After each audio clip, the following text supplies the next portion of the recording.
Wanted sa radyo, itong solihin ng bayan, itong solihin ng bayan, bayan.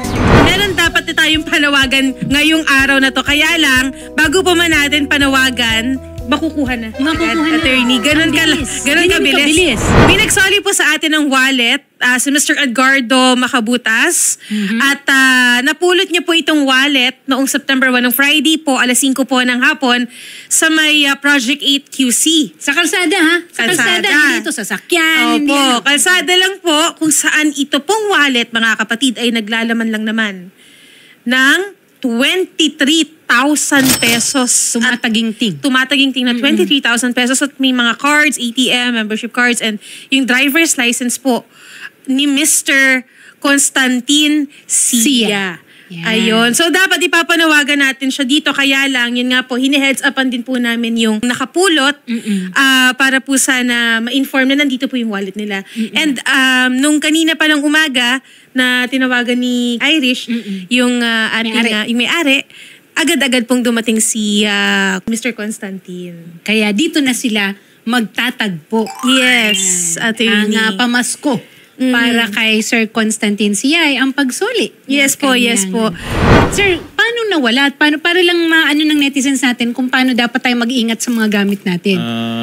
Malakas ang ulan, ma'am, na nailagay ko sa pagitan ng lap ko.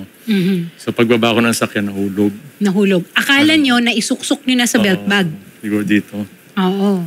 Sumuot siguro sa lap ko pagbaba ko. Sabay hagis ng pinto. Oo, hindi nyo na namalayan. Dahil ang lakas ng ulan. Bagyo ito eh. Ito yung kasagsagan ng lakas ng ulan eh.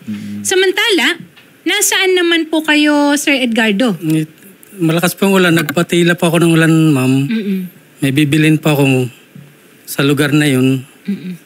Habang naglalakad po ako nung mahina ng ulan, nakita ko po yan. Nakala ko basura lang po. Hindi ko pinansin.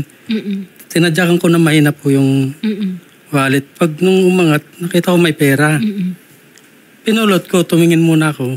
Kung may tao ba sa paligid nyo na maaari niyong kasi may mga tao rin po na naglalakad. Wala naman po.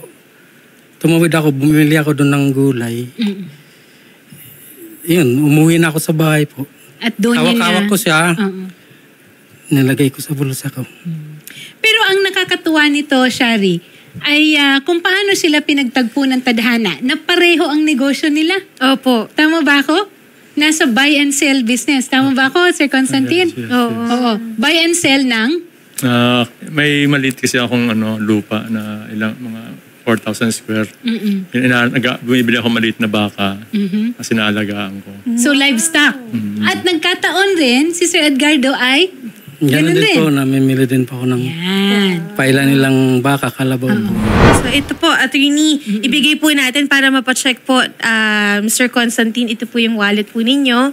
Pakibilang na lang po, sir. Ako po ang last touch. Baka yun nga po sinasabi ni Idol Raffy, baka ako po ay mag-abono. Ayan po. Ipakicheck na lang po yung kung tama po yung laman. Pero anyway, sir, buti po, ano pong unang pumasok sa isip nyo nung nakita nyo po yung wallet at nakita nyo po na may ganong halaga? Ano po mamay? Kailangan sa uli ko po dahil hindi naman po akin. Ngayon lang ba kayo nagkaroon ng pagkakataon na makapulot at magsoli? Maraming beses na po, sinasauli ko. Ngayon lang pong ganyang kalaking, ganyang klaseng, po. Na ganyang so siguro na lapitin siya ng lost and found. Marami na po, malilit lang. Tatanungin ko naman si Sir Constantine Sia. Yes, ma'am. Madalas ba kayong mahulugan ng wallet? No, first time sa tinagal-tagal. Tinagal-tagal. There's always a first time. Pero tulad ng sinabi natin, yung mga ganitong pagkakataon na nagpapasigla ng tiwala natin sa kapwa na yung bang nakakataba ng puso. Diba? Lahat naman tayo nangangailangan. Hindi naman natin mo ipagkakailayan, diba? Yes po.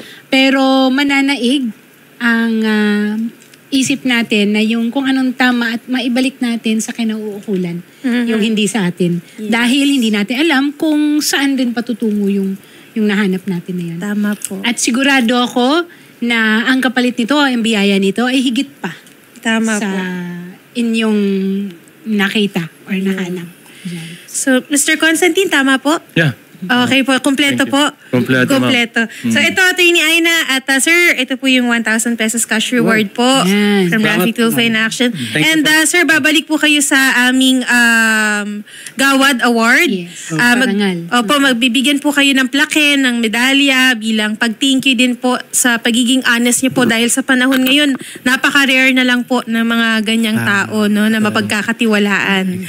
So ayun sir, babalik po kayo sa Gawad Awards po natin para po kayo po yung mabigyan ng parangal, sir. Thank you po, ma'am. Okay Salamat po. po. Sir, Constantine, meron po kayong gusto sabihin kay Sir Edgardo. Magparami kayo. So, parang mga gremlin, pag nabasa siya, magdadaan siya. Hindi, kailangan natin ganun eh. Yung mga ganong tao. Kailangan natin. Sir, kayo po, may message po kay Sir Constantine. Message ko. Ingat. Ingat lang po. Ingat lang po ang importanteng bagay na Ayun. panggamit natin. Ayan. Yan po. Okay, salamat Sir Mr. Constantine and Mr. Edgardo. Maraming salamat po.